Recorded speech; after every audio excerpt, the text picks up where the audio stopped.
Dillian Whyte totally exposes Eddie Hearn's lies and contradictions, stating that about the rematch clause and the $50 million and other things. Stay tuned, coming up next. Hey, this is Cassie, and you're watching Blue Blood Sports TV. Shout out to Blue Blood Sports TV. You're watching Blue Blood Sports TV.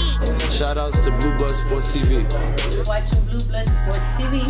Hola, habla Cindy, está viendo Deportes TV. What's good, YouTube? It's your boy, Blue Blood Sports TV, back at y'all with another one. So, I listened to the interview with Dillian Whyte on IFL TV with Coogan Cassius and Eddie Hearn, and I just wanted to debunk a few things because there were a lot of things said. Dillian Whyte exposed a lot of the things that Eddie Hearn was contradicting and lying about negotiations with Deontay Wilder, and you get a lot of these fools come on here and they talk about stuff that they don't know what they're talking about, or they defend blindly, okay? And so, with that said, Dillian Whyte exposed a lot of the situations that went on with the negotiation between between Anthony Joshua and Deontay Wilder, right? Deontay Wilder wanted a rematch. He wanted a rematch clause in his in the contract with the negotiation between himself and Anthony Joshua. This took place back in July and August, right? And they did not want to give him a rematch clause. But yet Eddie Hearn states in this interview that a rematch is important, and he wouldn't let his fighter go into a big fight without having a rematch. So if you really wanted to get a deal done with Deontay Wilder for Anthony Joshua, then why would you send him a contract without a rematch clause knowing he's a champion? If you're saying that's automatic, wouldn't you automatically put that in the contract knowing that Deontay Wilder's a champion? Or were you putting these stipulations, would you conveniently leaving out these things because you knew he wasn't going to accept it because you didn't want the fight point blank and period, right? Also too, Dillian Whyte states that he wants Anthony Joshua on a strict testing, PED testing program because he don't trust him, okay? Now, another thing is Eddie Hearn goes out and states that, you know, the $50 million wasn't real, so on and so forth. So you got people rebuttaling this nonsense. And as I stated that there's proof of this, the $50 million that was offered to Anthony Joshua, and just as well as Tyson Fury came out, Frank Warren came out and said he's seen proof. Now you get Dillian Whyte coming out and stating that he's seen proof. He said, come on, Eddie, cut it out. You know that it was real, right? So Eddie Hearn switches it from being real, saying that it wasn't real, to he switches it to, oh, I didn't say it wasn't real. I said I wanted to see a contract. Which one is it? Okay, so let's just get into this immediately. Let's just get right into this. And you know, conveniently, he continues to leave out Luis King Kong Ortiz as one of the top heavyweights and an option for Anthony Joshua, right? And this particular statement we're going to debunk real quick is that he continues to say that Dillian Whyte, Tyson Fury, Deontay Wilder, Anthony Joshua are the top 4 heavyweights. And then he says then you got the second tier, right? Conveniently, Dillian Whyte is Luis King Kong Ortiz is continuously left off of the as an option. He's left off the list as an option. But when he sat down with the Zone and Barack and Ak, and everybody took that interview and ran with it, saying that, oh, Anthony Joshua called out Luis King Kong Ortiz. He named King Kong Ortiz first, right? And everybody got into a hissy and said, oh, he called out Ortiz, didn't he? Right? But conveniently, Eddie Hearn is going to leave out Luis King Kong Ortiz. Let's listen to this. Dillian's, what I said in the interview just that he's backing himself to be one of those guys, Wilder and Fury. And when you look at the division commercially, there is 4 guys: Wilder, Fury, Dillian Whyte, and AJ. They're the 4 biggest heavyweights in the world. So they're the 4 biggest heavyweights in the world, right? So he conveniently leaves out Luis King Kong Ortiz, right? Amazing, isn't it? It's amazing, isn't it? But when you listen to Anthony Joshua, right? Anthony Joshua stated that Luis King Kong Ortiz was an option, didn't he? Let's listen to it.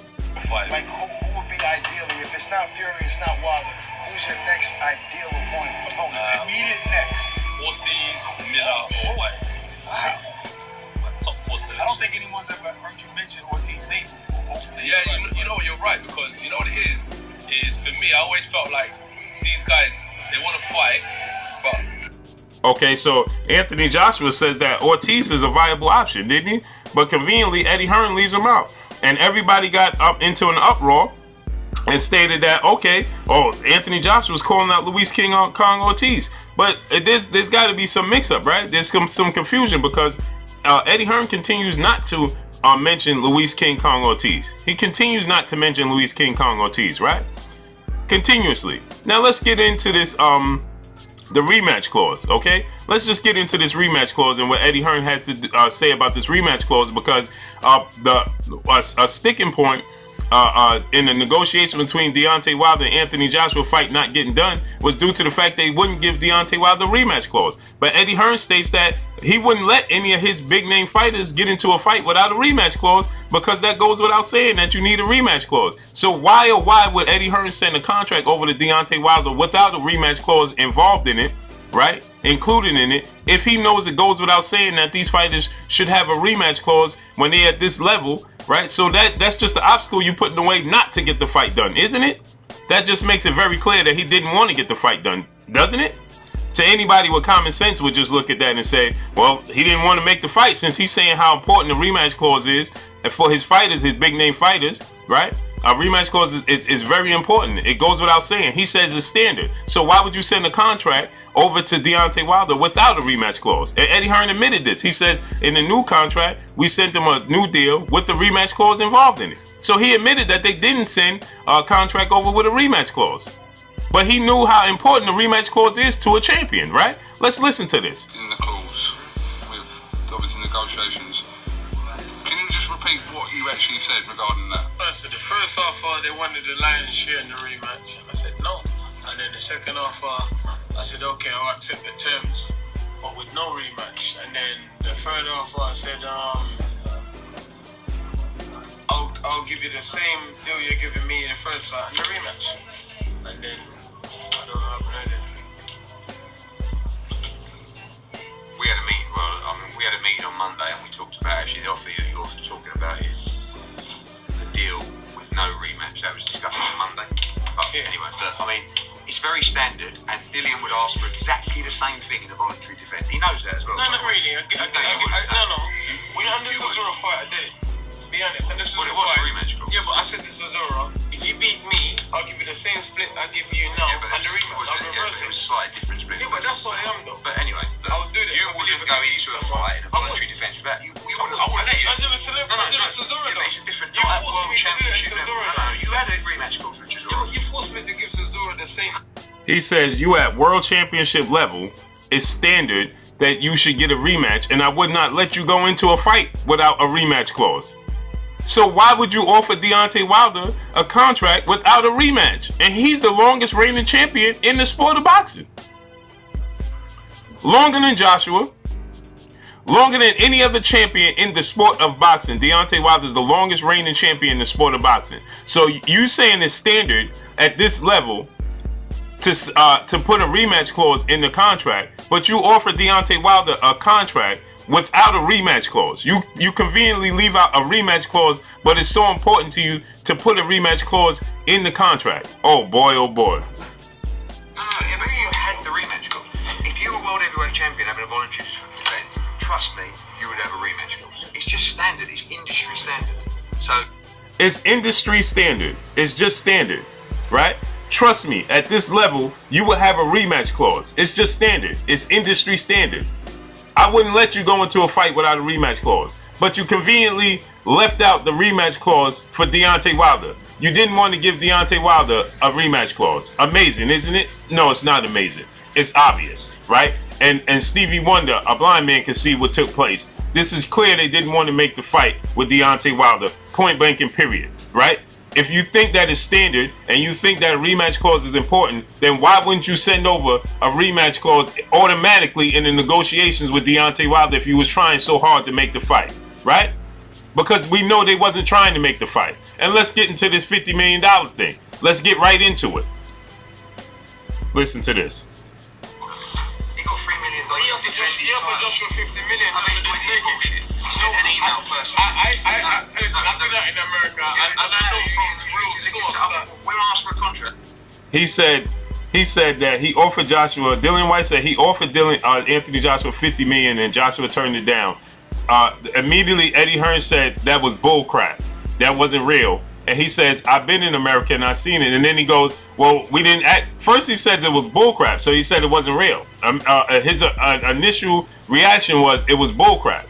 And then once he said, but I've been to America, and then he switches it to, we asked for a contract. Listen, which one is it? Was it bullcrap or did you ask for a contract? Which one? No, they don't send it. That's all you're supposed to do. But anyway, that's irrelevant. What I'm saying to you is that he got $3 million to fight Ortiz. I've seen that the money was there. What, you sure it was piled up? No, not piled up. Mate, I'm telling you, come on. We never got to whether the money was there. We just asked for a contract. He said we never got to asking him if the money was there. We just asked for a contract. On the contrary, when I talked to Eddie Hearn, he told me, right, we wanted to see if the money was there. Now he's saying that we never got to the point where to see if the money was there. We just asked for a contract. The lies. Yes, you did, Eddie. You said that you wanted to make sure the proof of funds was there. You asked for proof of funds. This is what you did, Eddie. You asked for proof of funds. In two different separate occasions, you said that you need to see proof of funds.